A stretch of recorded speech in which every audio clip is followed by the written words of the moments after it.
सरकार तो पूरी तरह से संभ्रमित है, ये तो साफ दिखाई दे रहा है। और हालात का जायजा लेने में और हालात का विश्लेषण करने में सरकार पूरी तरह से विफल हुई, क्योंकि यह हालत कोई अचानक 24 घंटे में या एक रात्रि में पैदा नहीं हुई है। पिछले कई दिनों से इसके लक्षण दिखाई दे रहे थे, ग्राफ बढ़ता जा रहा था और सभी लोग बार बार कह रहे थे कि हालत बिगड़ती जा रही है, सरकार ने कुछ न कुछ कदम उठाना जरूरी है। लेकिन जब ये कहा जा रहा था तब सरकार ने अनदेखा किया। और विशेष तो मुद्दा यह है कि पूरे भारत भर में केवल महाराष्ट्र की हालत यह है, बाकी भारत में ऐसी परिस्थिति नहीं है।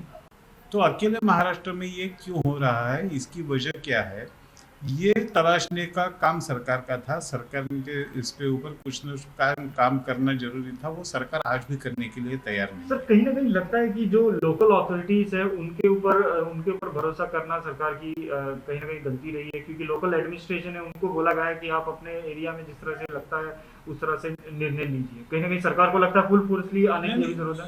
देखिए, जो कुछ ये सरकार इस विषय में कर रही है, सब बताया जा रहा है, वो सारा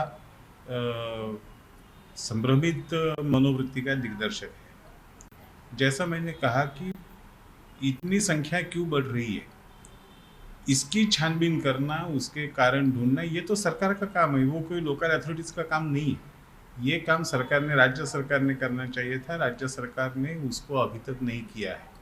और अब जाकर जिस तरह से पैनिक बन गया है, जनता में पैनिक है और सरकार खुद पैनिक मोड पे है, तो इससे कोई रास्ता निकलता नहीं है। और जो कहा जा रहा है कि आखिरी रास्ता तो है कि हमको लॉकडाउन करना पड़ेगा, फलाना फलाना कहा जा रहा है, वो रास्ता नहीं हो सकता, क्योंकि आज आधे से भी ज़्यादा आबादी ऐसी स्थिति में है कि वो इस तरह की पाबंदियां झेलने की परिस्थिति में नहीं है।